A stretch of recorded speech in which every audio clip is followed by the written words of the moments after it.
Hi guys, welcome to Olive Board. My name is Lakshmi and in this session we are going to talk about Basel norms.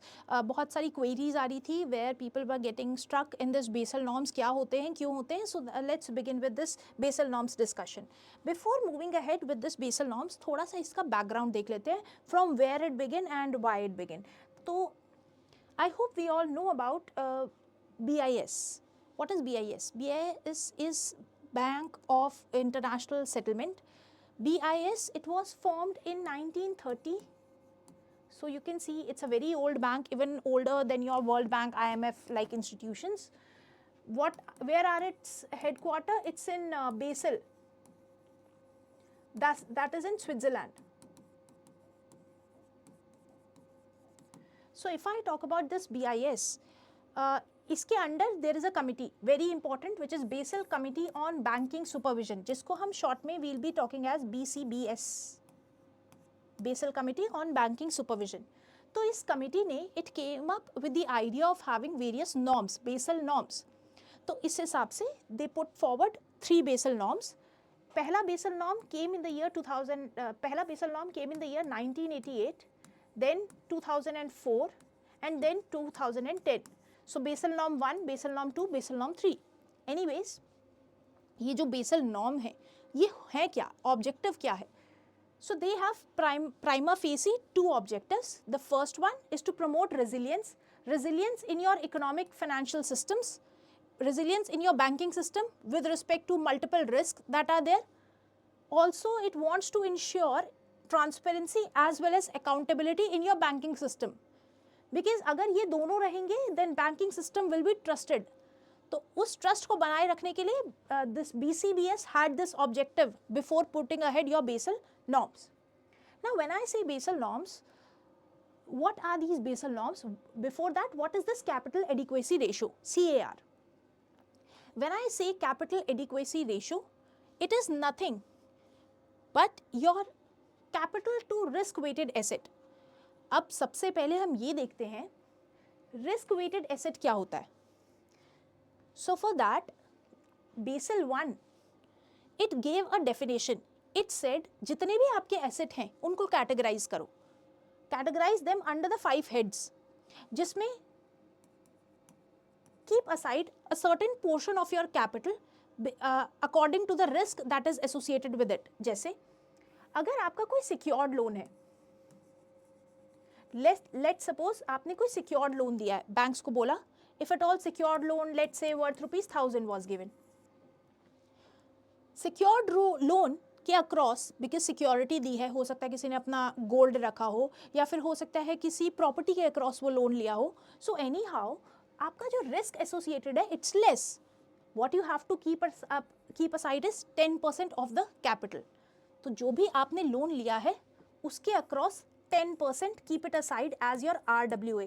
तो कितना होगा 1000 का 10%? Very simple, it will be ₹100. इसको side पे रख दो. This is your secured loan. Then मान लो कोई अनसिक्योर्ड लोन लिया है, बिकॉज अनसिक्योर्ड है, कोई कोलेटरल नहीं रखा है और डिफॉल्ट होने के चांसेस ज़्यादा हैं. तो उसके across what amount of capital, what amount of riskier capital that you have to kept aside is 50%. तो लेट सपोज किसी ने अनसिक्योर्ड लोन रखा है, दिया है, बैंक ने ₹1000 ही मान लेते हैं. So what will be the 50% of this? 500. All in all कितना रखना पड़ेगा? 600. I hope this is pretty easy calculation. But then remember one thing, ये जो एसेट कैटेगराइजेशन है it depends upon the risk that is being associated. तो ऐसे तो हमने निकाल लिया RWA which is risk weighted asset. As per the banking system, as per the Basel, there are 3 risks. 1, credit, market as well as operational risk. तो अगर मैं credit, market और operational risk की बात करूँ, so it says that assets must be categorized under these 5 heads. एक बार आपने asset को classify कर लिया, then as per your Basel 1, it says कि tier 1 capital plus tier 2 capital upon RWA, the risk weighted asset, इसकी जो ratio है, it should be 8%. और the percentage should be 8%. RBI के हिसाब से बात करूं, because RBI is a little more cautious, it says 9%. So all in all सबसे पहले टीयर 1 और टीयर 2 क्या है ये देख लेते हैं. टीयर 1 कैपिटल आपका कोर कैपिटल है.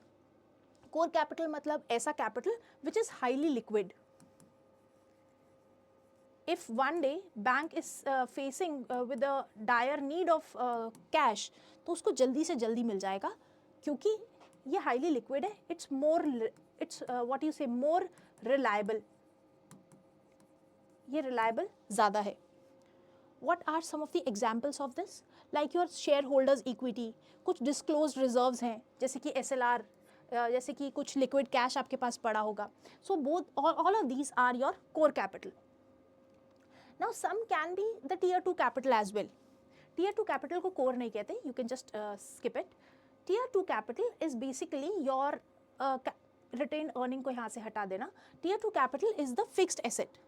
What is this fixed asset? देखो जैसे बैंक है, वो कोई ऑपरेशन कर रहा है अपना, मतलब you know whatever mechanism it is keeping in to place, वो उसके लिए एक प्रॉपर्टी यूज़ कर रहा है. अब अगर मान लो बैंक के across bank faces any trouble, अब वो अगर एसेट को ही बेच देगा तो bank won't be able to function any further. Therefore ये है तो एसेट बैंक का, but this is under your tier 2 head, less reliable, because अगर इसको कुछ भी होगा then banking operations will get hindered. Therefore, tier 1 core capital, highly liquid, more reliable as per the tier 2. With respect to your tier 2, it's more reliable. आपको क्या करना है? Tier 2 asset, tier 1 asset, इन दोनों को add करना है and you have to keep this in the numerator. In the denominator, RWA, the way we have calculated it over here, ये तो हमने बहुत easy कर ली calculation, but yes, banks have a much more complex calculation. इस तरह से अपना loan देना है that your credit risk, it should not go beyond 8% of the RWA. So this is what your Basel 1 suggested.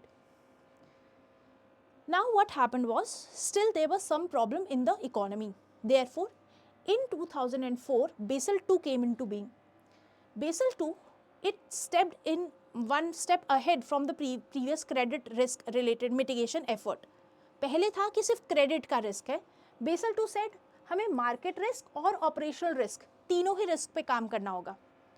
इसके लिए what it suggested was, banks को supervisory review भी करना होगा, मार्केट डिसिप्लिन भी करना होगा, apart from this credit risk thing. तो क्रेडिट रिस्क का ध्यान रखने के लिए इट सजेस्टेड कि टीयर 1 प्लस टीयर 2 तो ठीक है, बट टीयर 1 का composition should not be less than 4%. तो 4% was fixed as per your Basel 2 norms. With respect to your supervisory review, it said कि banks must focus on their internal processes as well as system. जैसे कि आपके जो banks हैं, जो public sector banks हैं, उस पर जो की पोजीशन है, जो टॉप पोजीशन है, उस पर कौन बैठेगा, वो थोड़ा सा ध्यान से रखना होगा. So you know we had this PJ Nayak committee also, we had this Banks Board Committee also, so you know all Banks Board Bureau also was formed. Then we had this FSIB. ये तो सब हमने static में cover किया ही है. But then supervisory review is what your Basel 2 norms also suggest. Then the market discipline. It suggested markets में अगर discipline लाना है then we need more and more transparency. इसके लिए डिस्क्लोजर होने चाहिए. Every year, every quarter, हर एक bank अपना स्टेटस, अपना हर quarterly status it comes up with a report.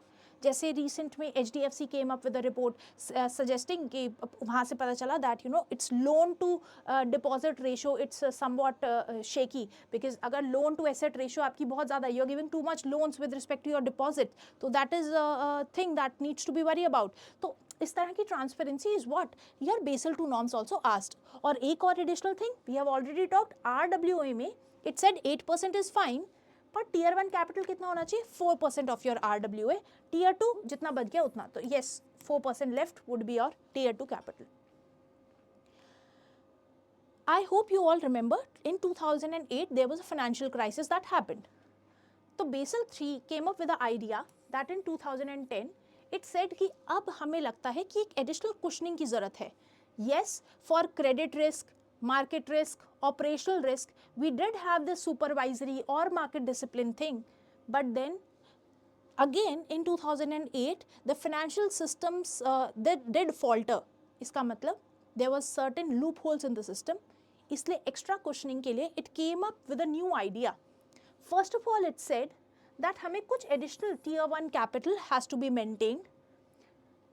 Rest calculation of capital adequacy ratio remains same. 8% of risk-weighted asset is what was given by your Basel 1.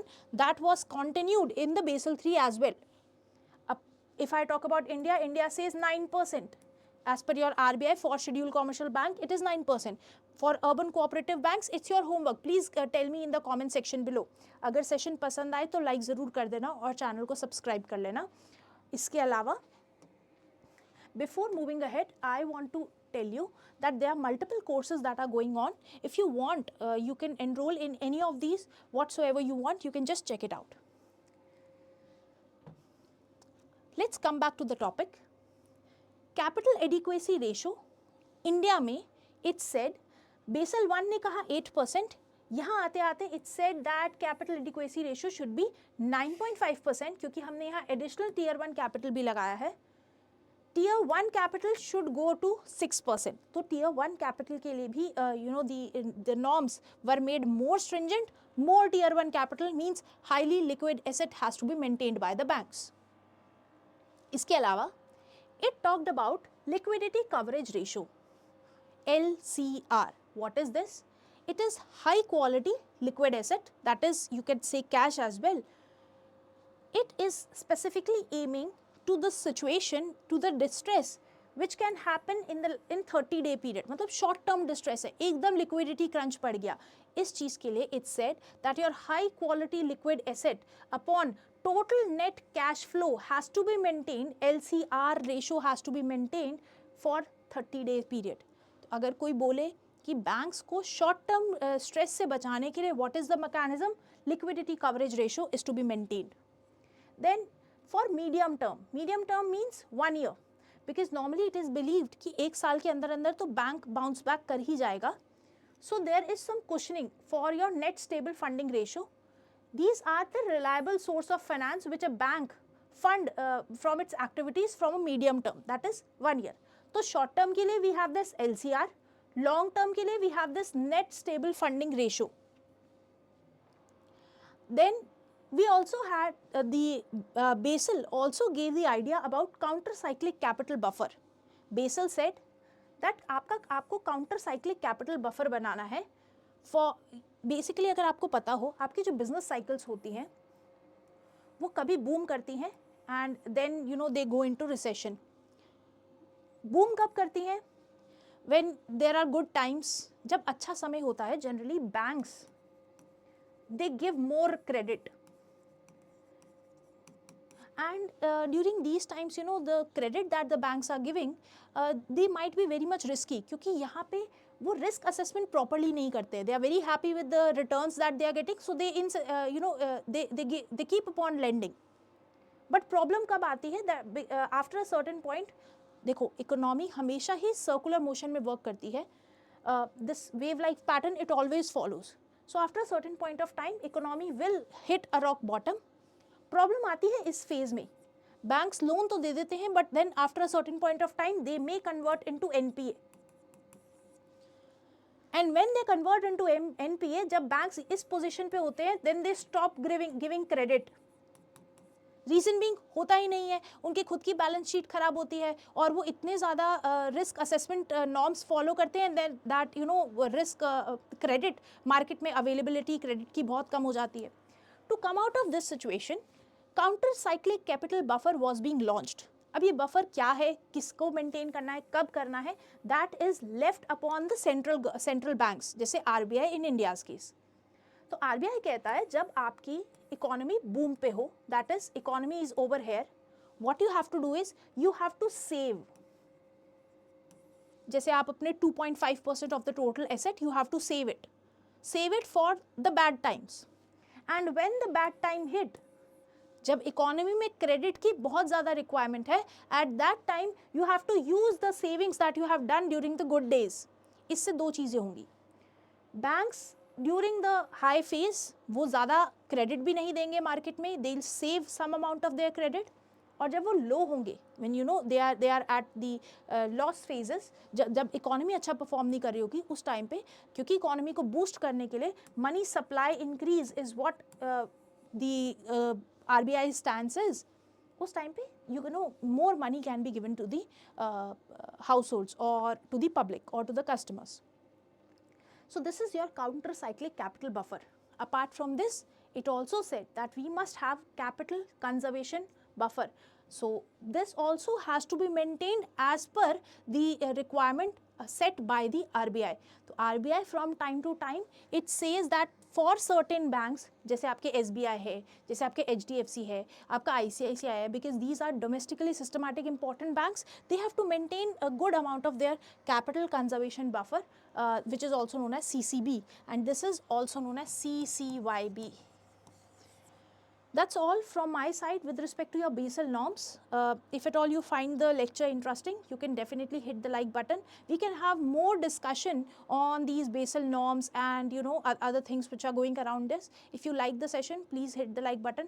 और अगर आपको कुछ और requirement है with respect to the sessions, you can definitely tell it to me. Thank you and have a nice day.